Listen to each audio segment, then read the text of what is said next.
মাওলানা মিজানুর রহমান আজহারি কি আপনারা চেনেন? সবাই চেনেন, ঠিক না? এক যুবক বলতেছেন, হুজুর, বাংলার জমিনে মুফতি আমির হামজা আল্লামা সাঈদীর জায়গা তিনি বহন করতেছেন।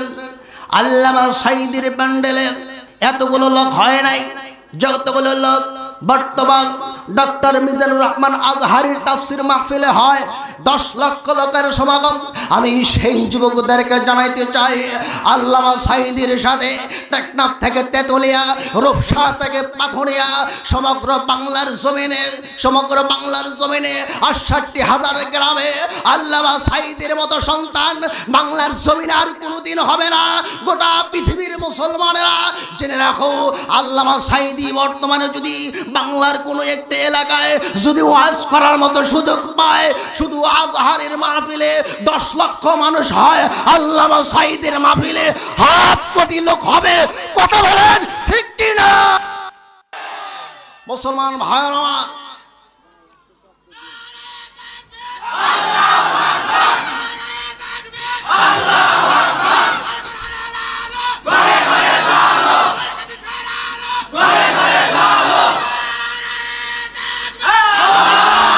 আকাশের মতো আমায় হৃদয়টা করে দাও, জমিনের মতো সেই ধরজ দিয়ে দাও। আকাশের মতো আমায় হৃদয়টা করে দাও, জমিনের মতো সেই ধরজ দিয়ে দাও। সয়ে যেতে পারি যেন সব দুঃখ, সয়ে যেতে পারি যেন সব দুঃখ, এমন হৃদয় তুমি আমাকে দাও, এমন হৃদয় তুমি আমাকে দাও। আকাশের মতো আমায় হৃদয়টা করে দাও, জমিনের মতো সেই ধরজ দিয়ে দাও। লা ইলাহা লা ইলাহা লা ইলাহা ইল্লাল্লাহু মুহাম্মাদুর রাসূলুল্লাহ সাল্লাল্লাহু আলাইহি ওয়াসাল্লাম। সকলে আমার সাথে জবানগুলো ছেড়ে দেন, পড়েন আউযু বিল্লাহি মিনাশ শাইতানির রাজীম, বিসমিল্লাহির রহমানির রহিম। আল্লাহু ইয়াদউ ইলাল জান্নাতি ওয়াল মাগফিরাতি বিইذনি ওয়া ইউবাইয়িনু আয়াতিহি লিন-নাস। আল্লাহু আকবার বলুন। আল্লাহ সুবহানাহু ওয়া তাআলা এই আয়াতে কারিমার মাধ্যম দ্বারা জানিয়ে দিলে, দুনিয়ার মানুষেরা, তোমরা যদি আমার কোরআন দ্বারা নিজের জীবনটাকে সিটিং ফিটিং করতে পারো, আমার এই কোরআন দ্বারা সমাজ চালাতে পারো, আমার কোরআন দ্বারা রাষ্ট্র চালাতে পারো, আমার কোরআন দ্বারা তোমার জীবনটাকে, তোমার পরিবারটাকে চালাতে পারো, তাহলে আমি আল্লাহ তাআলা তোমাদেরকে 2টি পুরস্কারে পুরস্কৃত করব। কন্যা সুবহানাল্লাহ। 2টি পুরস্কার। প্রথম নম্বর পুরস্কার কি দিবেন? আল্লাহ সুবহানাহু ওয়া তাআলা বললেন ওয়াল মাগফিরাতি বিইذনি। প্রথম নম্বর পুরস্কার, আমি আল্লাহ তাআলা বান্দা বান্দি তোমার জিন্দেগীর সমস্ত গুনাহগুলো মাফ করে দিব। দ্বিতীয় নম্বর পুরস্কার, ইয়াদউ ইলাল জান্নাহ। দ্বিতীয় নম্বর পুরস্কার হলো, এই কোরআন দ্বারা সব কিছু করার কারণে বান্দা বান্দিগণ শুনে রাখো, তোমরা নিজেরাই ইয়াদউ ইলাল জান্নাহ, তোমরা নিজেরাই নিজের হাত দ্বারা নিজের কপালে জান্নাত লিখে জান্নাতওয়ালা হয়ে গেলে। কন্যা সুবহানাল্লাহ। কোরআনের কথা সত্য না মিথ্যা? কোনো সন্দেহ আছে? যালিকাল কিতাবু লা রাইবা ফি। এই কোরআনের ভিতরে যা আছে, কোনো ভুল, কোনো সন্দেহ, কোনো সন্দেহের অবকাশ নাই। মুসলমান ভাইরা আমার, আল্লাহ তাআলা তার পয়গম্বর মূসা আলাইহিস সালামের সঙ্গে দীর্ঘ সময় ধরে কথা বলতেছেন। আজকে আপনাদের মাঝে অনেক কষ্ট করে টাকা পয়সা খরচ করে নাদা এলাকার ভাইরা তাফসীর মাহফিলের ব্যবস্থা করলেন। আপনারা বড় ভাগ্যবান, আপনারা বড় ভাগ্যবান। আপনাদের মাঝে 5টা সাবজেক্ট ইচ্ছা পোষণ করেছি, 5টা সাবজেক্টে 5টা পয়েন্ট আলোচনা করব। তার মধ্যে প্রথম নাম্বার পয়েন্ট, এখন সরাসরি আলোচনার দিকে চলে যাচ্ছি। ডানে বামে কোনো দিকে তাকানোর সময় আমার নাই, সরাসরি হিট করতেছে। শুনে নেন, 5টা পয়েন্টের মধ্যে আল্লাহ সুবহানাহু ওয়া তাআলা হযরত দাউদ আলাইহিস সালামের উপরে জাবুর কিতাবটা নাজিল করেছিলেন। আর মূসা নবী, মূসা পয়গম্বর মূসা আলাইহিস সালামের জন্য নাজিল করেছিলেন তাওরাত কিতাব নাজিল করেছিলেন। মুসলমান ভাইয়েরা আমার, সেই তাওরাত কিতাবের মধ্যে শেষ নবীর উম্মত আখির জামানার পয়গম্বর জনাবি মুহাম্মদ রাসূলুল্লাহ সাল্লাল্লাহু আলাইহি ওয়াসাল্লাম শেষ নবীর উম্মতদের সেই তাওরাত কিতাবের মধ্যে 4টি গুণের কথা বর্ণনা করেছেন আল্লাহ। শেষ নবীর উম্মতের জন্য 4টি গুণ বর্ণনা, এটা হলো প্রথম সাবজেক্ট। মুসলমান ভাইরা, আল্লাহ তাআলা মূসা আলাইহিস সালামের সঙ্গে দীর্ঘ সময় কথা বলতেছেন। আল্লাহর পয়গম্বর মূসা নবী মাঝখান দিয়ে ডাক দিয়ে বললেন, আয় বারিলাহি, আয় আমার রব, দীর্ঘ সময় ধরে আপনি যে আমার সঙ্গে এতগুলো কথা বললেন, আপনার সকল কথার ভিতর থেকে আমি মূসা নবীতে একটি হলেও শোনার কথা, জানার কথা, কিন্তু মালিক আপনি কেমন ভাষায় কথা বললেন, যতগুলো কথা বলেছেন একটি কথাও আমি মূসা নবী বুঝতে পারি না। এত সময় ধরে যে আপনি কথা বলছেন, আপনার একটি কথাও বুঝতে পারি নাই। মুসলমান ভাইরা, আল্লাহ তাআলা মূসা নবীকে লক্ষ্য করে বললেন, মূসা নবী শোনো, আমি আল্লাহ তাআলা এত সময় ধরে যে তোমার সঙ্গে কথাবার্তা বলতেছিলাম, এই সব কথাগুলোর ভিতর দিয়ে আমি আল্লাহ তাআলা তোমার সঙ্গে 1 নয় 2 নয় 2,23,999টি ভাষায় তোমার সঙ্গে কথা বলেছি। মুসলমান ভাইরা, আল্লাহর পয়গম্বর মূসা নবী বড় আশ্চর্য হয়ে গেলেন। এতগুলো ভাষায় কথা বললেন, কিন্তু মূসা নবী বুঝতে পারলেন না। এবার আল্লাহ তাআলা মুস্কি হেসে বলতেছেন, মূসারে শোনো, এত দীর্ঘ সময় যে তোমার সঙ্গে কথাগুলো বলেছি তুমি বুঝতে পারো নাই, এখন আমি যে তোমার সঙ্গে কথা বলবো রে মূসা, শুনে নাও। আমার কথাগুলো এখন যে হবে তুমি সব কথাগুলোই বুঝতে পারবে। আল্লাহর পয়গম্বর মূসা নবী, মূসা কালিমুল্লাহ, মূসা আলাইহিস সালামের সঙ্গে কথা বলতে শুরু করে দিলেন। আল্লাহর পয়গম্বর মূসা নবী কথা শুনতেছেন। যখন আল্লাহ তাআলা কথা বলা শেষ হয়ে গেল, আল্লাহর পয়গম্বর মূসা নবী আল্লাহ তাআলাকে ডাক দিয়ে বললেন, আয় বারিলাহি, আপনি যে এখন যে কথা বললেন, এই ভাষা যতগুলো কথা আপনি বলেছেন সব কথাগুলো আমি মূসা নবী বুঝতে পেরেছি, একটা কথাও বোঝা আমার বাকি না। তার কারণটা হলো আল্লাহ তাআলা ইতিপূর্বে যে কথাগুলো বলেছিলেন অন্য ভাষায় বলেছিলেন, এখন যে আল্লাহ তাআলা কথাগুলো বললেন এই কথাগুলো হলো তাওরাতের ভাষা, মূসা পয়গম্বরের ভাষা। কন্যা সুবহানাল্লাহ।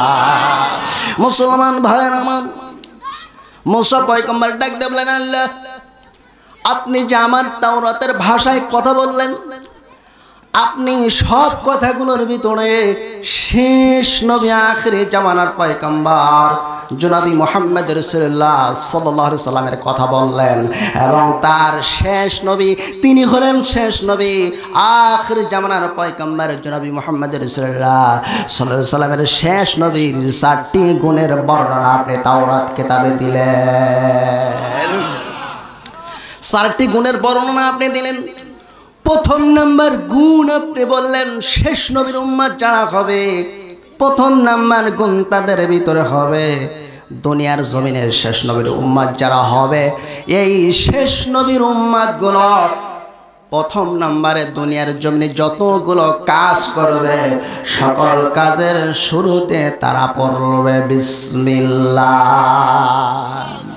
বিসমিল্লাহি মাজরাহা ওয়া মুরসাহা ইন্না রাব্বি লাগফুরুর রহিম। যত কাজ করবে তারা একমাত্র রবের জন্য, রবের রহমতে, রবের দয়ায় তারা সব কাজের শুরুতে পড়বে বিসমিল্লাহ। আচ্ছা বলেন তো বিসমিল্লাহর আমল আমাদের আছে? আর জোরে বলেন আছে? থাকলে ভালো। দেখেন বিসমিল্লাহর আমল যেন হারিয়ে না যায়। মুসলমান ভাই আমার, আল্লাহর পয়গম্বর মুসা নবী ডাক দিয়ে বলেন এবার ইলাহি, প্রথম নাম্বার শেষ নবীর উম্মতদের হবে তাদের সব কাজের শুরুতে, সকল কাজের শুরুতে বলবে বিসমিল্লাহ। আর দ্বিতীয় নাম্বারে শেষ নবীর উম্মতদের গুণ হবে দ্বিতীয় নাম্বারে তারা দুনিয়ার জমিনে পথ চলতে গিয়ে যত ভালো কিছু দেখবে দেখার সঙ্গে সঙ্গে তারা জবানে পড়বে সুবহানাল্লাহ। মুসলমান ভাই আমার, আল্লাহর পয়গম্বর হযরত সুলাইমান আলাইহিস সালাম তার সিংহাসনে উড়ে বেড়াইতেছিলেন। হঠাৎ করে ওই সিংহাসনটা আল্লাহর এক বান্দা তার নজরে পড়ার সঙ্গে সঙ্গে আল্লাহর বান্দা জবান দিয়ে বললেন সুবহানাল্লাহ।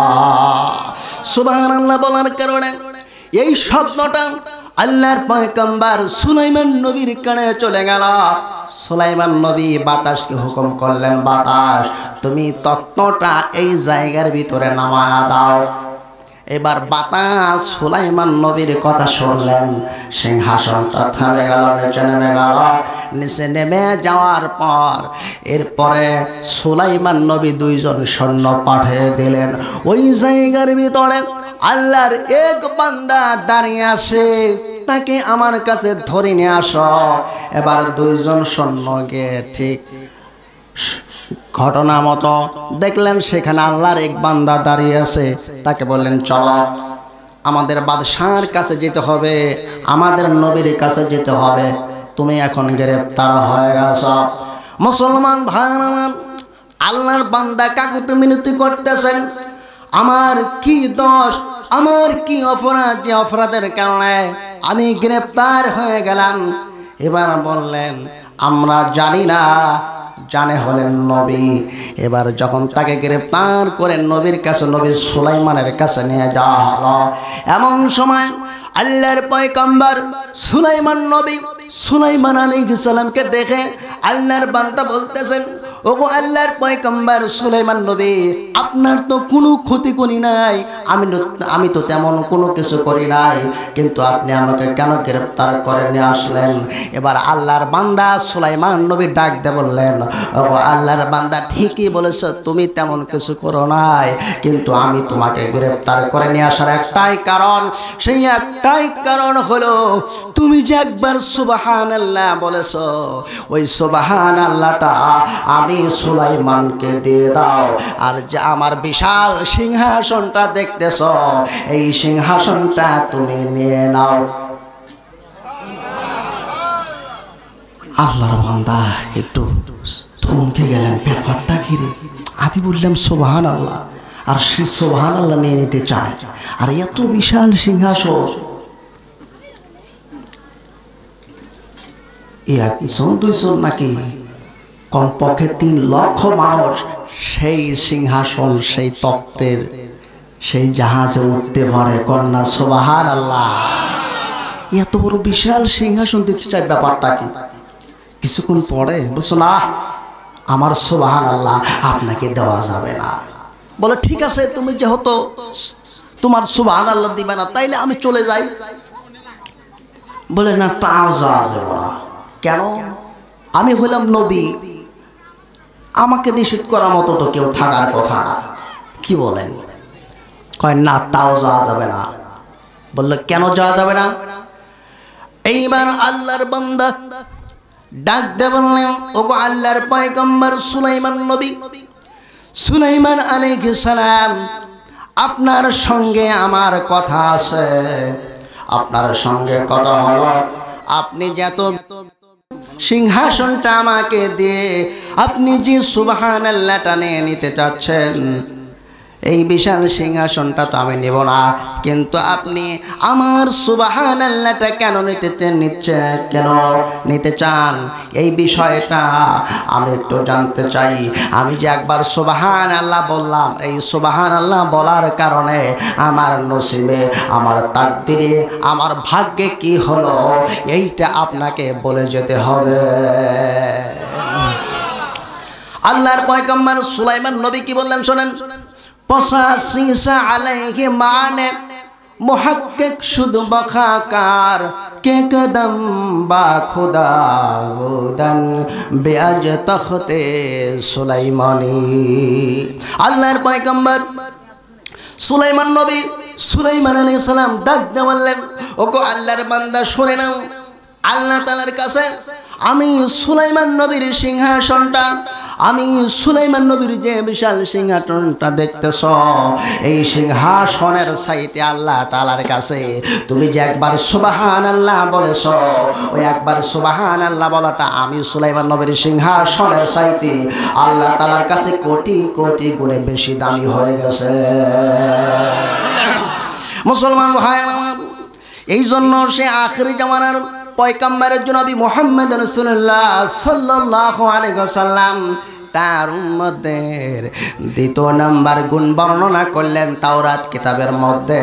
দ্বিতীয় নাম্বার গুণ হলো, ভালো কিছু দেখার পরে বিশ্বনবীর উম্মতরা বলবে সুবহানাল্লাহ। 3 নাম্বার গুণ বর্ণনা করলেন। 3 নাম্বার গুণ হলো, বিশ্বনবী নবী মুহাম্মদ রাসূলুল্লাহ সাল্লাল্লাহু আলাইহি ওয়াসাল্লামের উম্মত জানা হবে। 3 নম্বরে, তারা যদি কখনো কোনো সময় কোনো জায়গায় খারাপ কিছু দেখে, খারাপ কথা শোনে, এই খারাপ কিছু দেখা, খারাপ কথাবার্তা শোনার সঙ্গে সঙ্গে তাদের জবান দিয়ে তারা বলবে নাউজুবিল্লাহ। আমরা পড়ি কি পড়ি না? মুসলমান ভাই আমার, বেহুত গল্প গুজব করার জন্য আপনাদের মাঝে আসে নাই। গভীর মনোযোগ, একটা পয়েন্টে আলোচনা চলছে। 3 নম্বর গুণ চলে গেল। বিশ্ব নবী নবী মুহাম্মদ রাসূলুল্লাহ সাল্লাল্লাহু আলাইহি সাল্লামের উম্মতের 3টা গুণ বর্ণনা করলেন। 3 নাম্বার হলো, যদি কোনো খারাপ কিছু দেখে শোনে তাহলে বলবেন নাউজুবিল্লাহ। আল্লাহর পয়গম্বর সুলাইমান নবী, সুলাইমান আলাইহিস সালামের সিংহাসনের কথা যদি বলতে চাই, রাত কেন চলে যাবে, ওই দিকে আমার আলোচনা না মুসলমান ভাইরা। তবে যদি অন্য কোনো দিন এলাকার মধ্যে আসি, সেই সুলাইমান নবীর সঙ্গে পিপিলিকা কথা বলেছিল, আর পিপিলিকাকে সুলাইমান নবী বলেছিল। সুলাইমান নবীকে পিপিলিকা বলেছিল, সুলাইমান নবী শুনে নাম, আপনার সিংহাসনের চাইতে আমি পিপিলিকার সিংহাসনটাই বেশি দামি। পিপিলিকারও কিন্তু সিংহাসন আছে। মুসলমান ভাইয়ের আমার, এই আলোচনা শোনাবো পরবর্তী কোন এক সময় আসলে।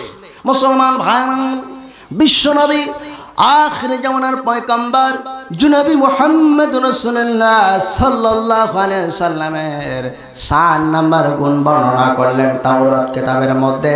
সেই 4 নাম্বার গুণ বর্ণনা হলো, আল্লাহ তাআলার পক্ষ থেকে যতগুলো নিয়ামত বান্দা বান্দি পাবে, আর সেই নিয়ামতগুলো বক্ষণ করার পর আখির জামানার উম্মতেরা তারা জবানে বলবে আলহামদুলিল্লাহ। আমরা পড়ি কি পড়ি না? পড়ব তো ইনশাআল্লাহ। এই 4টা গুণের কথা তাওরাত কিতাবের ভিতরে বর্ণিত করলেন কে? কই তাওরাত কিতাব আর কই শেষ নবী? চিন্তা করেছেন? আমরা যে এই যে 4টা আমল করি, এই আমলের কথা আল্লাহ তাআলা আগেই জানিয়ে দিয়েছেন। কন্যা মারহাবা। নবীর কথা বললে অসুবিধা আছে?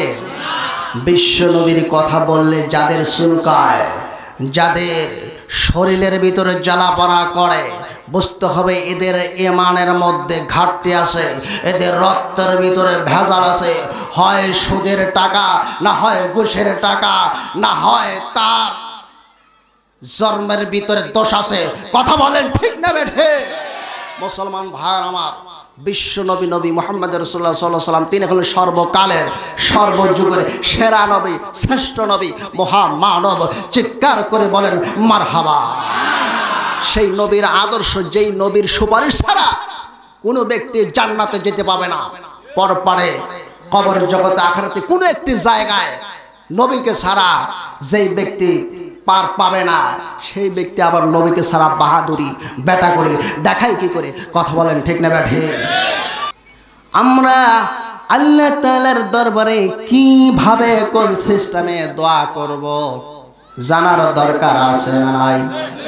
জিকির করুন লা ইলাহা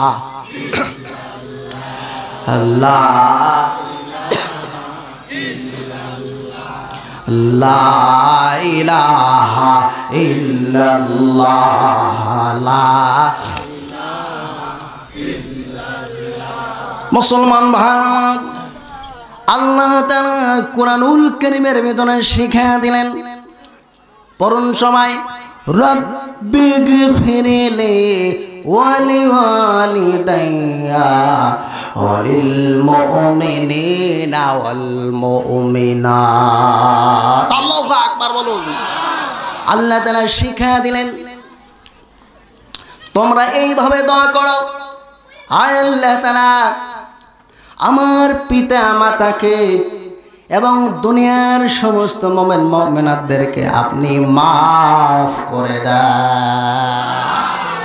প্রথমে মা বাবার কথা বললেন, কি সুন্দর দোয়া শিখিয়ে দিলেন, রব্বিগফিরলি ওয়ালিওয়ালিদাইয়া ওয়ালিল মুমিনিনা ওয়াল মুমিনাত ইয়াওমা ইয়াকুমুল হিসাব। আল্লাহ তাআলা শুধু মাফি করে দেন না, তাদের হিসাব সহজ করে দেন। কন্যা সুবহানাল্লাহ। মা বাবার হিসাব সহজ হইলে, মুমিন মুমিনাতদের হিসাব সহজ হইলে, আমি যে দোয়া করলাম আমার ভাগ্যে আছে না নাই? আছে না? মুসলমান ভাই আমার, আপনি অপর মুসলমানের জন্য দোয়া করলেন, যতগুলো মুমিন মুমিনাত দুনিয়ার জমিন ছেড়ে চলে গেছে পরপারে কবর জগতে, ওই সকল মুমিন মুমিনাত সমতুল্য এক একজনের জন্য এক একটি করে সওয়াব আল্লাহ তাআলা আপনার আমার আমলনামায় লিপিবদ্ধ করে দেয়। এই জন্যই আমরা দুনিয়ার সমস্ত মুমিনদের জন্য দোয়া করব ইনশাআল্লাহ। আর আল্লাহ তাআলা শিখিয়ে দিলেন কি, মা বাবার জন্য নাকি পিসাবের জন্য আগে, বড় হুজুরের জন্য আগে, এমপি মন্ত্রীর জন্য আগে? আগে আল্লাহ তাআলা বললেন রব্বিগফিরলি ওয়ালিওয়ালিদাইয়া ওয়ালিল মুমিনিনা ওয়াল মুমিনাত ইয়াওমা ইয়াকুমুল হিসাব। আল্লাহু আকবার বলুন। মুসলমান ভাই আমার, আল্লাহ সুবহানাহু ওয়া তাআলা আর একটা আয়াতে কারিমার ভিতরে কেমন করে দোয়া করবেন শিখিয়ে দিলেন। আল্লাহ তাআলা বললেন উদউনি আস্তাজিব লাকুম। আল্লাহ তাআলা বলেন, বান্দা তোমরা আমি আল্লাহ তাআলার কাছে চাও, দোয়া করো, চাও, আর আমি আল্লাহ তাআলা তোমাদের দোয়াগুলোকে কবুল করে নিব। চাইবো কার কাছে? রাজি আছে তো ইনশাআল্লাহ?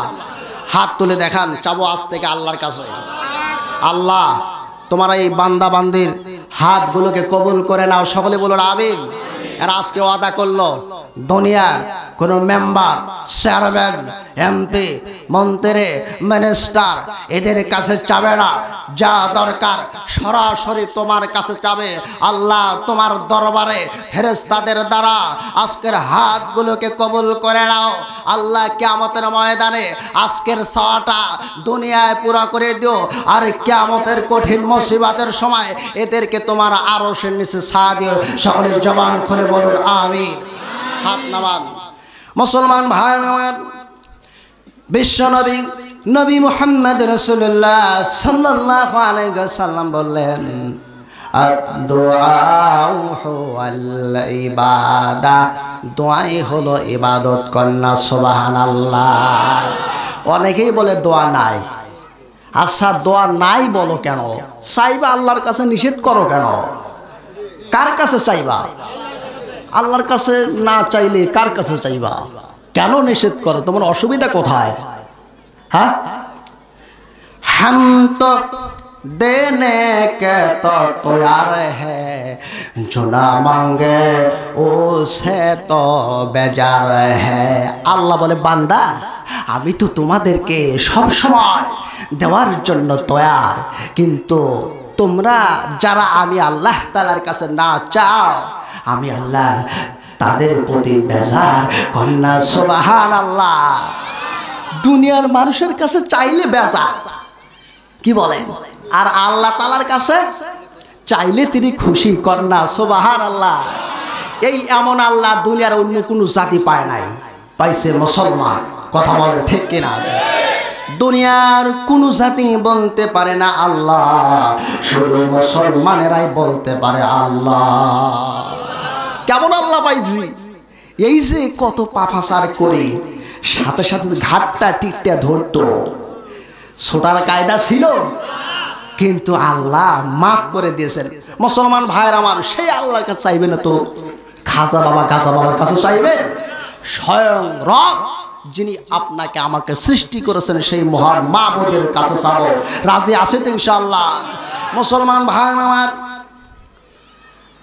আল্লাহ তাআলা কুরআনুল কারীমের ভিতরে আরো একটি আয়াতে কারিমার মাধ্যম দ্বারা শিক্ষা দিয়ে দিলেন, দুনিয়ার মানুষেরা তোমরা কেমন ভাবে দোয়া করবে। আল্লাহ তাআলা বলেন, তোমরা পড়ো, واخفض لهما جناح الذل من الرحمة وقل رب ارحمهما كما ربياني صغيرا। বলুন সবাই, رب ارحمهما كما ربياني صغيرا। হায় আল্লাহ তাআলা, শৈশবকালে আমার মা বাবা যেমন করে আমাকে লালন পালন করেছে, ঠিক আপনি তেমনি তাদেরকে লালন পালন করুন। কোথায়? কবর জগতে। কোথায়? এজন্য আল্লাহ তাআলা কত সুন্দর করে শিখিয়ে দিলেন, তোমরা দোয়া করো, ওয়াখফিজ লাহুমা জানাহাজ যুল্লি মিনার রাহমাতি ওয়া কুর রব্বিরহামহুমা কামা রব্বায়ানি সগীরা। আল্লাহ তাআলার জন্য এইভাবে আমাদেরকে দোয়া করার মতো সুযোগ করে দেন। সকলে জবান খুলে বলুন আমিন। আর একটু আওয়াজ বাড়িয়ে দে বলুন আমিন। মুসলমান ভাইরা আমার, বিশ্ব নবী নবী মুহাম্মদ রাসূলুল্লাহ সাল্লাল্লাহু আলাইহি ওয়াসাল্লাম আল্লাহ তাআলার কাছে চাইতেন, দোয়া করতেন, সেই নবীর সামনেও কোনো গুনাহ নাই, পিছনেও কোনো গুনাহ নাই। আল্লাহ তাআলা কুরআনুল কারীমের ভিতর সার্টিফাই করে গেলেন, ঘোষণা দিলেন, লিয়াগফিরা লাকাল্লাহু মা তাকদ্দামা মিন যামবিকা ওয়া মা তাখারা। হে নবী, আপনার পিছন জিন্দেগি এবং সামনের জিন্দেগির সমস্ত গুনাহগুলো আমি আল্লাহ তাআলা মাফ করে দিলাম। সেই নবী যদি আল্লাহ তাআলার কাছে চায়, আমি কি মরল হইছি? আমার কত শক্তি আছে? আমার শক্তি আছে? মুসলমান ভাই আমার, এই জন্য আল্লাহ তাআলা কুরআনুল কারীমের ভিতরে বলেন, রহমানের বান্দা তো তারাই وعباد الرحمن الذين يمشون على الأرض حونا রহমানের বান্দা তো তারাই যারা জমিনে অহংকার করে গৌরব করে ফকর করে চলে না, বরং নরম মেজাজে নরম ভাবে নম্রভদ্র ভাবে আস্তে আস্তে করে জমিনে চলাফেরা করে, চিৎকার করে কন্যা সুবহানাল্লাহ। তাহলে অহংকার করা যাবে? আমার ভাষা বুঝতেছেন তো? অসুবিধা আছে নাকি কিরসা কাহিনী গাবো? দরকার আছে? আমরা তো গ্রামের লোক, শুধু কিরসার পাগল, কিন্তু এত সুন্দর কিতাব দিছে বলে সূক্ষ্ম মুন্সি, আমি তো কিরসা গাবো, কেন আমার চালান তো কম। কি কর, চালান লাগে না? কোরআনের কথা বলতে চালান লাগে না? দোয়া করবেন ইনশাআল্লাহ। মুসলমান ভাই আমার, বিশ্ব নবী নবী মুহাম্মদ সাল্লাল্লাহু আলাইহি ওয়াসাল্লাম তিনি আল্লাহ তাআলার কাছে চাইতেন, আল্লাহ তাআলা আপনি আপনার পক্ষ থেকে এমন রহমত দান করুন যার দ্বারা আমার কলবটা হেদায়েত পেয়ে যাবে। যিনি রাসূল তিনি যদি আল্লাহ তাআলার কাছে এইভাবে চায়, আমার আপনার দোয়া নাই, দোয়া করা যাবে না, এইটা বলার দরকার আছে? আরো জোর বলেন আছে? মুসলমান ভাই আমার, গভীর মনোযোগ। বিশ্ব নবী নবী মুহাম্মদ রাসূলুল্লাহ সাল্লাল্লাহু আলাইহি ওয়াসাল্লাম বলেন, ইত্তাকুল গাদাবা ফাইন্নামা জামারাতুন আলা কলবি ইবনে আদম রাহু তিরমিজি আও কামা ক্বালা আলাইহিস সালাতু ওয়াসসালাম। মুসলমান ভাই আমার, আখিরি জামানার পয়গম্বর বিশ্ব নবী নবী মুহাম্মদ রাসূলুল্লাহ সাল্লাল্লাহু আলাইহি ওয়াসাল্লাম বললেন, তোমরা রাগ থেকে বেঁচে থাকো, ক্রোধ থেকে বেঁচে থাকো, কেননা ক্রোধ হলো, রাগ হলো আদমের কলবের ভিতরে একটি জ্বলন্ত আংরা। আচ্ছা বলেন তো, আগুনের আংরা চেনেন তো আপনারা? এই আংরাটাকে, এই যে শীতের দিন আপনি যদি আংরাটাকে লেপের ভিতরে নিয়ে ওলো করেন, ভালোবাসেন, বলেন তো আংরার ভালোবাসা কি আপনারটা শেষ নিবে, নাকি ওই আপনার ল্যাপ তোষক পোড়ায় আপনার কলিজাটা পোড়ায় দিবে? দিবে কিনা? মুসলমান ভাই আমার, এই জন্য বিশ্বনবী নবী মুহাম্মদ রাসূলুল্লাহ সাল্লাল্লাহু আলাইহি ওয়াসাল্লাম তিনি বললেন, ইত্তাকুল গাদাবা ফাইন্নামা জামারাতুন আলা কলবি ইবনে আদম। আদম সন্তানের কলবের ভিতরে একটি জ্বলন্ত আংরা, এই আংরার কারণে ভাই ভাইকে খুন করতেছে, ছেলে মাকে বাবাকে মারধর করতেছে। কথা বলেন ঠিক না? আরে এই তো কয়েকদিন পূর্বে পত্রিকা সহ ফেসবুকে দেখলাম মা তার সন্তানকে জবাই করেছে। কন্যা নাউজুবিল্লাহ। এটা কিসের কারণে? এই যে বিশ্বনবী যে হাদিসটা বললেন, মানুষদের মাঝে রেখে গেলেন, এইটা তো আমরা শিখি না বাজার, শেখার চেষ্টাও করি না।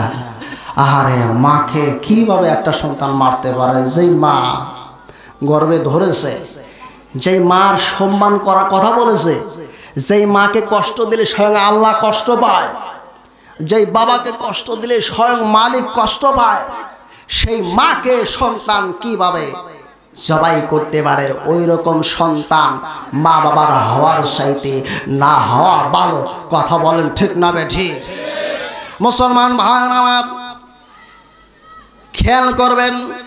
এই জন্য বিশ্ব নবী নবী মুহাম্মদ রাসূলুল্লাহ সাল্লাল্লাহু আলাইহি ওয়াসাল্লাম তিনি সিস্টেম জানা দিলেন, ও আমার উম্মতের দলেরা শুনে রাখো, তোমাদের যখন রাগ হয়, তোমাদের রাগ হওয়াটাই স্বাভাবিক।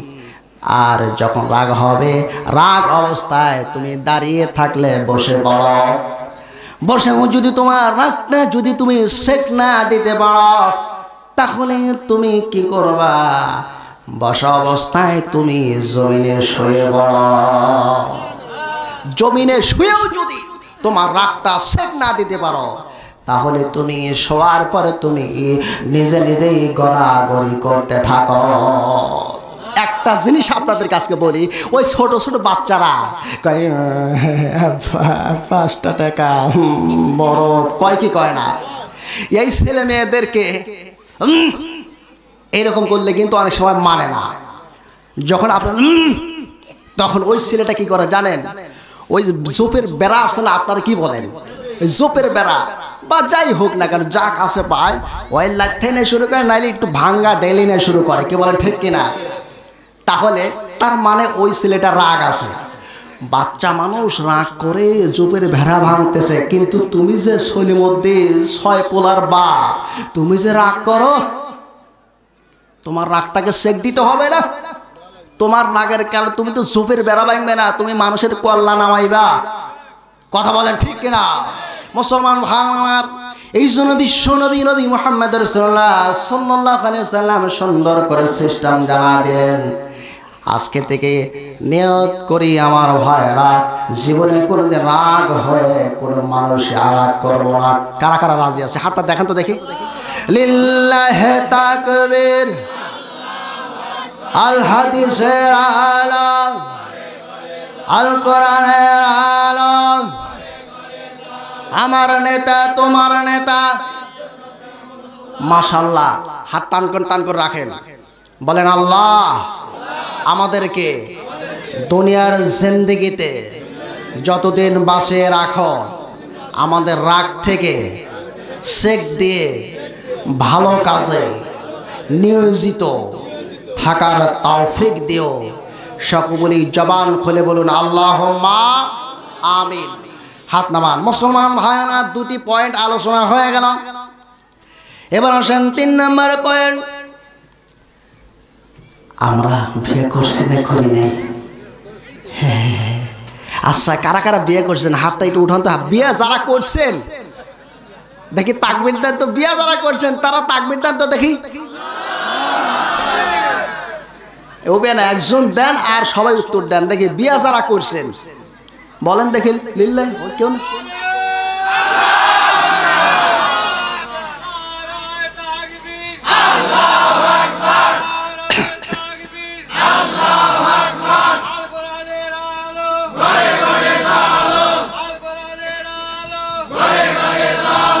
হাতাবান। এইবার বিয়ে কারা কারা করেন নাই হাতটা উঠান তো দেখি। বিয়ে কারা করেন নাই? আল্লাহু আকবার। আচ্ছা, হাত নামানোর দরকার নাই, হাত টান টান করেন বিয়ে যারা করেন নাই। আচ্ছা, এখানে বিয়ে করা লোক সবাই, ঘটনা কি? বাংলার অনেক জেলায় গেলাম, সব জায়গায় অবিবাহিত ছেলেরা যুবকেরা বেশি থাকে, কিন্তু আজকে এখানে বোঝা গেল ওয়াজ আল্লাহর দরবারে কবুল হবে রে। এরা সব চুল ফাঁকা দাড়ি ফাঁকা লোকের সংখ্যা বেশি। আচ্ছা যুবকেরা তোমরা তাকবীর দাও তো দেখি। যুবকেরা তোমরা তাকবীর দাও তো দেখি। অল্প কয়েকজন লোক দেখি। লিল্লাহি তাকবীর বলো।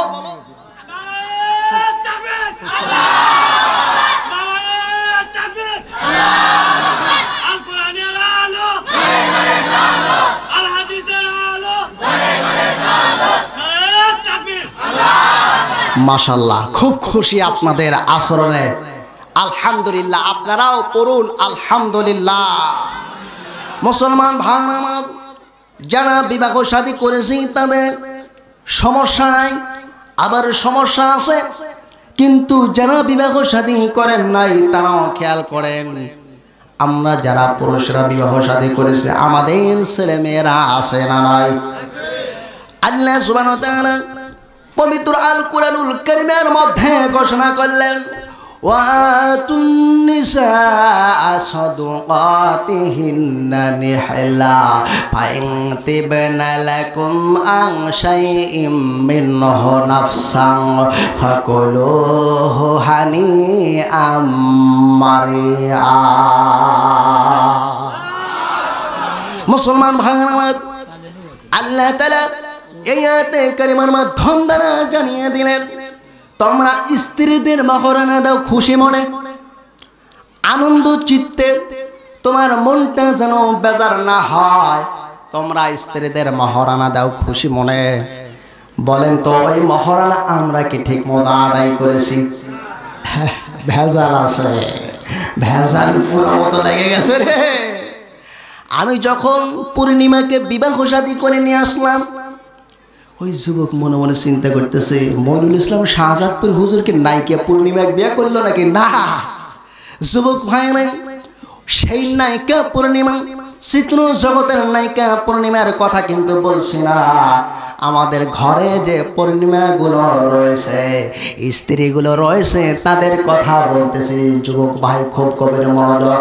সেই স্ত্রীদের মহারানা আল্লাহ তাআলা দেওয়ার কথা কোরআনুল কারীমের ভিতরে বললেন, আমরা সেই মহারানার টাকা যদি আদায় না করে থাকি, আমরা যতবার স্ত্রীর সঙ্গে সঙ্গম করেছি, আজকে এই আলোচনাটা ফিট করতাম না, কিন্তু যেহেতু বিবাহ শাদী আপনারাই করেছেন, বেশি সংখ্যক লোক, অল্প কিছু ছেলেরা আছে, সমস্যা নাই, মাসালা আলোচনা করতে আমার বড় সুবিধা। শোনে নেন, যেহেতু আল্লাহ তাআলা ফরজ করলেন স্ত্রীতে মহারানা দেওয়া কি ফরজ, যতক্ষণ পর্যন্ত আমি আপনি স্ত্রীর মহারানা আদায় না করতে পারবো, যতদিন পর্যন্ত তার সাথে সংসার করি, যতবার মেলামেশা করব, আমার আমল নামায় জিনার গুনাহ লিপিবদ্ধ করা হবে। মুসলমান ভাই আমার, এই জন্য আমার যে ছেলেটা রয়েছে তার জন্য মহারানার ব্যবস্থা করব। মহারানার টাকাটা সুন্দরভাবে তাকে দেওয়ার জন্য সন্তানকে বলতে হবে, আমি একজন বাবা হয়ে আমার এটা দায়িত্ব রয়েছে। মুসলমান ভাইয়ের আমার, আর ওই মহারানার টাকাটা যদি স্ত্রীকে দেওয়া হয়, বলেন তো, হ্যাঁ, ওই স্ত্রী তার বাবাকেও দিতে পারবে, তার মাকেও দিয়ে দিতে পারবে, তার ভাইকেও দিতে পারবে, সে নিজেও কাছে রাখতে পারবে। কিন্তু এমন স্ত্রী তো হবে না। মুসলমান ভাইয়েরা, আল্লাহ তাআলা কোরআনুল কারীমের ভিতরে বলেন, তোমরা আনন্দ চিত্তে খুশি মনে স্ত্রীর মহারানা প্রদান করবে, আর সেই তোমাদের স্ত্রীরা যদি সেই মহারানার টাকাগুলো যদি পরবর্তী সময় বা যখনই হোক না কেন স্ত্রীদেরকে মহারানা দিয়ে দিলে, আর সেই টাকাগুলো যদি তোমাকে ফেরত দেওয়া হয়, তোমাদেরকে ফেরত দেয়, তাহলে আল্লাহ তাআলা আপনার আমার জন্য কি নিজাম রেখেছেন শুনবেন।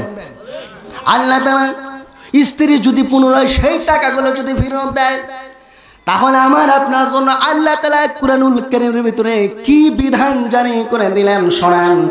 আল্লাহ তাআলা বলেন, ফাকুলুহু হানিআম মারিয়া, স্ত্রী যদি তোমাদেরকে সেই মহারানার অংশ বিশেষ যদি ছেড়ে দেয়, তোমাদেরকে দিয়ে দেয়, তাহলে ফাকুলুহু হানিআম মারিয়া, তোমরা তখন সেটা মজা মেরে খাও। সুবহানাল্লাহ। তাহলে আল্লাহ তাআলা সেই টাকাগুলো আমাদের খাওয়ার কথা বলেছেন, কন্যা সুবহানাল্লাহ। মুসলমান ভাইয়ের আমার, তাহলে এইবার চিন্তা করেন, মহারানার টাকা দেওয়া লাভ না লস?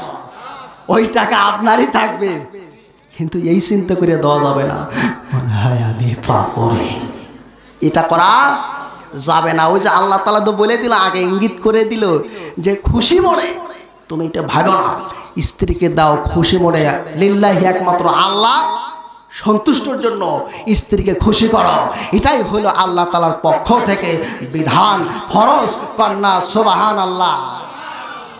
এইবার আপনারা আমাকে ওয়াদা দিবেন যে ইনশাআল্লাহ আমার সন্তানকে, বা আমি যুবক আছি, যৌতুক ছাড়া আমার সন্তানকে বিবাহ শাদী করাবো, যৌতুক ছাড়া আমি যুবক বিবাহ শাদী করব। কারা কারা রাজি আছেন দু হাত প্রসারিত করে নারায়ে তাকবীর, আল্লাহু আকবার ধ্বনি দে আল্লাহ তাআলাকে দেখা দেয়। যৌতুক ছাড়া নাই, হাত নামান। ভেজাল শুরু হয়ে গেল।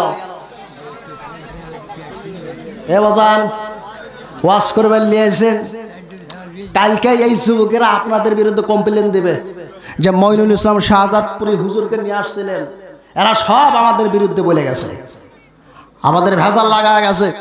এরকম বক্তা যেন আর জীবনে এলাকায় না আসে। ভাই, আমি বুকে হাত দিয়ে বলতেছি, আপনারা জীবনে আর একটি বারও যদি দাওয়াত না দেন, বলেন রিজিকের দরজা আল্লাহর দরবারে আসে না নাই? কেননা আল্লাহ তাআলা নিজে বলতেছেন আল্লাহু হুয়ার রাজ্জাকু যুল কুওয়াতিল মাতিন, কারণ আল্লাহু আকবার।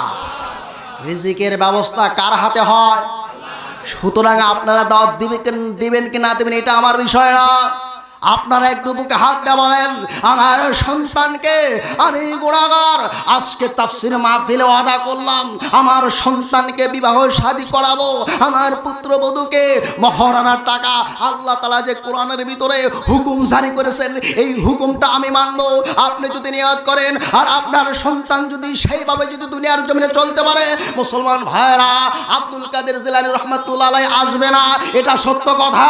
কিন্তু তার মতো ওলি আজ নাও আসতে পারে, কিন্তু ওই দরজার যদি ওলি বানাইতে চান তাহলে আপনাদেরকে যৌতুক ছাড়া পুত্রবধূ আপনার বাসা আনতে হবে। কারা কারা রাজি আছে দুই হাত প্রসারিত করে আল্লাহু আকবার বলে জানা দেয়। আছেন? মাশাআল্লাহ, হাত নামান। কিন্তু সবাই রাজি হন নাই। এটা গেল 3টা পয়েন্ট। কয়টা পয়েন্ট চলে গেল? 4 নাম্বার পয়েন্ট। মুসলমান ভাইয়েরা আমার, আপনাদের ভিতরে ভেজাল আছে। 4 নাম্বার পয়েন্ট আলোচনা করা বড় জুলুম। কিন্তু বিশ্ব নবীর শানে আগে দরুদ পড়ুন, আল্লাহুম্মা সাল্লি আলা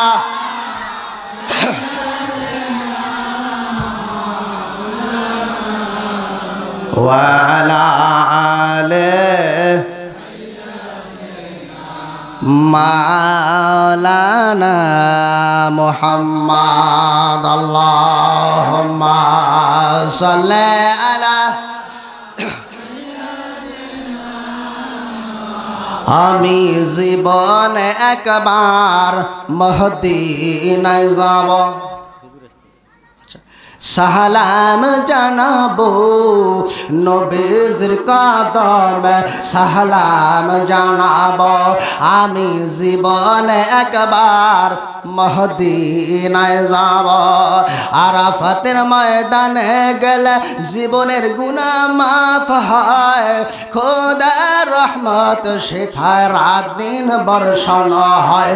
কোন নবীজির উম্মত আমি, কোন নবীজির উম্মত আমি মদিনায় চলে যাব, নবীর কদমে সালাম জানাবো। আমি জীবনে একবার। মুসলমান ভাই আমার, মাওলানা মিজানুর রহমান আজহারি কি আপনারা চেনেন? সবাই চেনেন, ঠিক না? এক যুবক বলতেছেন, হুজুর বাংলার জমিনে মুফতি আমির হামজা আল্লামা সাঈদীর জায়গা তিনি বয়ান করতেছেন।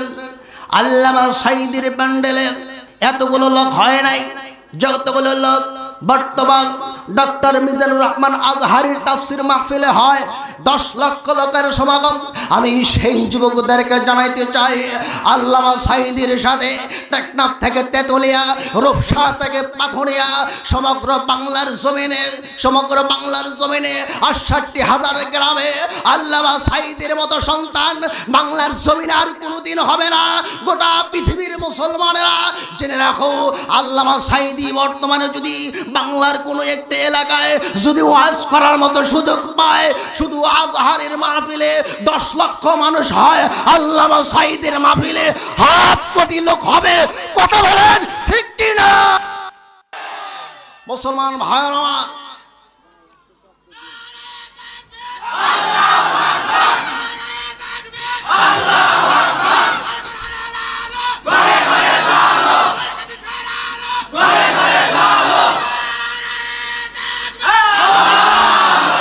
মুসলমান ভাইরা আমার, আমি কিন্তু কোনো দলের কথা বলা নাই। আমি ব্যক্তিগতভাবে মঈনুল ইসলাম শাহজাদ করি, আমি আমার ব্যক্তিগত মন্তব্য করে গেলাম। খোদার কসম করে বললে ভুল হবে না, আমি আমার জন্মসন থেকে শুরু করে আজ পর্যন্ত একটিবার ভোট দিতে পারি নাই। আমি আজ পর্যন্ত কোনো নির্বাচন করি নাই। তার কারণ হলো আমি স্বল্প দিন হলো ভোটার হয়েছি। কথা বলেন ঠিক কিনা? মুসলমান ভাইয়ের আমার, আমি আপনাদেরকে বলতে চাই, কোরআনের কথা যারা বলবে তাদেরকে যদি আমরা ভালো না বাসি, এই কোরআন দিয়ে যারা নিজে মানে, এই কোরআন দিয়ে মানার জন্য চেষ্টা করে, মুসলমান ভাইয়ের আমার, তার কথা অবশ্যই বলতে হবে। কারণ হলো আলেম ওলামা হলো নায়েবে নবী, আলেম ওলামা হলো নবীদের উত্তরসূরি, নবীদের ওয়ারিস। মুসলমান ভাইয়ের আমার, সেই আল্লামা সাঈদীর মতো আরো বাপের বেটা যারা বাংলার জমিনে আছে, আল্লাহ তাআলা আজহারির মতো আরো আজহারি তোর করে দিক। তারপরেও ওয়াজের ময়দান আমার আপনার দরকার আছে। যেমন আজকে আমায় গুনাহগারের কণ্ঠে আপনারা তাফসীর শুনলেন, কোরআন হাদিস থেকে কাজ কথা শুনলেন। এই রকম আলেম ওলামা বাংলার জমিনে লক্ষাধিক আলেম যদি তোর হয়ে যায়, গোটা বাংলার জমিন এই কোরআনের জমিন হয়ে যাবে। কথা বলে ঠিক কিনা? আল্লাহ সুবহানাহু ওয়া তাআলা পরবর্তী সময়ে কখনো যদি আপনাদের মাঝে আসার তৌফিক দেন, কোরআন হাদিস থেকে থোড়া থোড়া ভাঙ্গা গলায় আলোচনা করব ইনশাআল্লাহ। হুজুর কি আসছে? মাশাআল্লাহ। আরো কিছু সময় আলোচনা করার সুযোগ পাইলাম, সকলে বলুন আল্লাহুম্মা। আচ্ছা, আপনারা কি বেজার হয়েছেন? বেজার হন নাই তো? মুসলমান ভাই আমার, আল্লাহ সুবহানাহু ওয়া তাআলা পবিত্র কোরআনুল কারীমের ভিতরে ঘোষণা করেন, ওয়া ক্বাদা রাব্বুকা আল্লা তা'বুদু ইল্লা ইয়্যাহু ওয়া বিল ওয়ালিদাইনি ইহসানা। আল্লাহ তাআলা কুরআনুল কারীমের ভিতরে ঘোষণা করলেন, তোমরা আমি আল্লাহর ইবাদত ছাড়া অন্য কারো ইবাদত করতে পারবে না, এবং আমি আল্লাহ তাআলার ইবাদতের পরে পিতা মাতার খেদমত করবে। ওই যে একটা ছেলে, এই ছেলে ওখানে কি করে? কবরের পাশে দাঁড়ায় কান্না করতেছে। আরে কবরে আপনার যাওয়া লাগবে না বাজান? ওই ছেলেটা কেন কান্না করে আমি বুঝলাম না। আমি প্রতিবেশী দুজনকে জিজ্ঞেস করলাম, রাস্তা দিয়ে আসতেছিলাম, বললো হুজুর ওর মা আজ কয়েকদিন হলো দুনিয়ায় নাই হুজুর। ওর মা দুটি সন্তান রেখে, এই ছেলেটার বয়স হবে মাত্র 9 বছর হুজুর। এই 9 বছরের সন্তান দুনিয়ায় রেখে ওর মা ডেলিভারি হতে গিয়ে মারা গেছে হুজুর। ডেলিভারি হতে মারা গিয়েছে। যেই মা আপনাকে আমাকে 10 দিন গর্ভে ধারণ করেছেন, সেই মাকে কবরে, সেই মার জন্য দোয়া করেন না বাসা। সেই মা আপনাকে যে বুকের দুধটা পান করেছে বাবা, এই দুধের হিসাব আজীবন দিতে পারবেন না, পারবেন? ওই ছেলেটা কেন কাঁদতে, আমি সেই দিন বুঝতে পারছিলাম যে ওই ছেলেটা ওই মায়ের বেদনায়, যে মা 10 মাস 10টা দিন গর্ভে ধারণ করে ওই সন্তানকে দুধ দিয়েছিল, আজকে সেই সন্তান কবরের পাশে কাঁদতেছে। প্রতিবেশী কিছু মহিলারা ছেলেটাকে সেখান থেকে উঠায় নিয়ে কোলে নিয়ে যাইতে চায়, কিন্তু বারবার লাফা কবরের পাশে আসে, সাইডে কবরের পাশ ধরে কান্না করে, মা আজ কয়েকদিন হয়ে যায় তোমার পাশে ঘুমাইতে পারি না।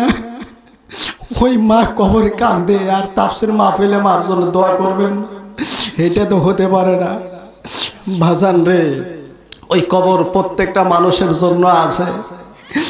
এই জন্য আল্লাহ তাআলা বললেন, আমার ইবাদত ছাড়া অন্য কারো ইবাদত করো না বান্দা, আর তোমার পিতা মাতার খেদমত করো, তোমার পিতা মাতার খেদমত করো বাজার। ওই সন্তানকে কোলে তুলে নিয়ে আসা হলো। আমি হঠাৎ করে একদিন জিজ্ঞেস করলাম, বাবা তুমি তোমার মায়ের কবরের মাছটা ধরে ফালটা ধরে কান্না করো, তুমি ছোট মানুষ।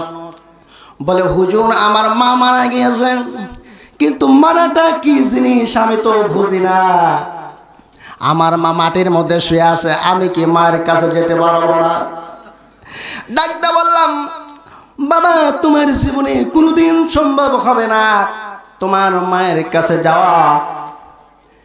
আইনামা তাকুনু ইদরিকুমুল মাউত ওয়ালাউ কুনতুম ফি বুরুজিম মুশাইয়াদা। মরণ থেকে বাঁচার জন্য পালাও যদি আকাশ পানে, মরণ তোমায় সেখানেই ধরিবে। মরণ থেকে বাঁচার জন্য পালাও যদি লোহার সিন্ধুকের ভিতরে, মরণ তোমায় সেখানেই ধরিবে। ফাইদা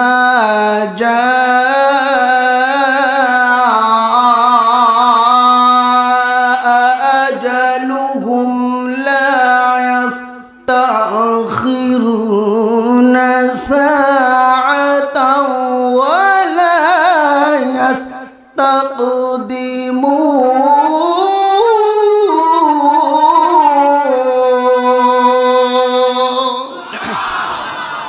যখন মৃত্যুর সময় হয়ে যাবে, নির্ধারিত সময়ের ঘন্টা যখন বেজে যাবে, তখন সেই নির্ধারিত সময়ের 1 সেকেন্ড আগেও মৃত্যু হবে না এবং 1 সেকেন্ড পরেও মৃত্যু হবে না। কন্যা সুবহানাল্লাহ।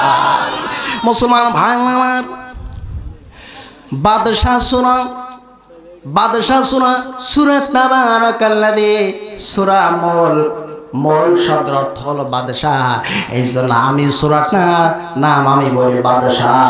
এই বাদশাহ সূরার ভিতরে আল্লাহ তাআলা সুন্দর করে ঘোষণা করেন, আল্লাযী খালাকাল মাউতা ওয়াল হায়াতা লিয়াবলুয়াকুম আইয়ুকুম আহসানু আমালা ওয়া হুয়াল আজিজুল গফুর। আল্লাহ তাআলা আয়াতে কারিমার ভিতরে প্রথম নম্বর আগে মউতকে নির্ধারণ করে দিলেন। আমি আপনি যে মারা যাব, ওই কবরস্থ যে হয়ে যাব, আল্লাহ তাআলা আয়াতে কারিমার ভিতরে প্রথম নম্বর মউতকে নির্ধারণ করে দিলেন। এরপর হায়াতের জিন্দেগি দান করলেন। আমাদেরকে হায়াতের জিন্দেগিটা কেন আল্লাহ তাআলা দিয়ে দিলেন? আল্লাহ তাআলা বললেন, আইয়ুকুম আহসানু আমালা। আমি আল্লাহ তাআলা তোমাদেরকে হায়াতের জিন্দেগি এই জন্য দিয়ে দিয়েছি, আমি আল্লাহ দেখতে চাই তোমরা কে আমল করে কত উত্তম হতে পারো। মুসলমান ভাই আমার, আল্লাহ তাআলা বলেন, আল্লাযী খালাকা সাবআ সামাওয়াতিন তিবাকা মা তারা ফি খালকির রহমানি মিন তাফাবুত ফারজি'ল বাসারা হাল তারা মিন ফুতুর। আল্লাহ তাআলা বললেন, বান্দা তোমরা আমার সৃষ্টিকুলের ভিতরে কোনো ফাটল দেখতে পাও কিনা? এই বিশাল আসমান ও নাটা এলাকার ভাইরা, আপনাদের গ্রামের পাশের গ্রাম কোনটা আপনি ভালো জানেন, আমি জানি না। আপনাদের গ্রামের পাশের দক্ষিণ পাশে কোন গ্রাম? ওই গ্রামের পার্শ্ববেলা তাকান। আপনি যখন দক্ষিণ দিকে তাকান, আপনি মনে করেন আপনাদের গ্রামের সেই দক্ষিণ পাশ দিয়ে আসমানটা জমিনে নেমে গেছে। তাকালে এরকম দেখা যায় না। আবার যখন এমনই ভাবে পূর্ব আকাশে, পূর্ব দিগন্তে, পূর্ব দিকে তাকান, এই পূর্ব দিকের গ্রামের নাম আমি জানি না, আপনারা জানেন। ওই গ্রামের দিকে যখন তাকান, আপনাদের মনে হয় ওই গ্রামের ওই পাশে আসমানটা জমিনে নেমে গেছে। মুসলমান ভাই আমার, ঠিক এইরকম করে একই কায়দায় উত্তর দিকে তাকান, এই রকম মনে হয় যে অমুক গ্রামের পাশে দেয়া আসমানটা জমিনে নেমে গেছে। পশ্চিম দিগন্তে, পশ্চিম আকাশে তাকান, আপনাদের মনে হবে আসমানটা ওই পাশ দিয়ে জমিনে নেমে গেছে। কিন্তু আমার আল্লাহ তাআলা কি কয়? ফারজি'ল বাসারা হাল তারা মিন ফুতুর। আল্লাহু আকবার বলেন। আল্লাহ তাআলা বলেন, বান্দারা শোনো, বারবার তোমার দৃষ্টি তাকায়া তাকায়া বারবার ফিরে আসে, ব্যর্থ এবং ক্লান্তি হয়ে ফিরে আসে। আমার সৃষ্টি আসমানের মধ্যে কোনো খুঁত দেখতে পায় না, কোনো ফাটল দেখা যায় না। কন্যা সুবহানাল্লাহ।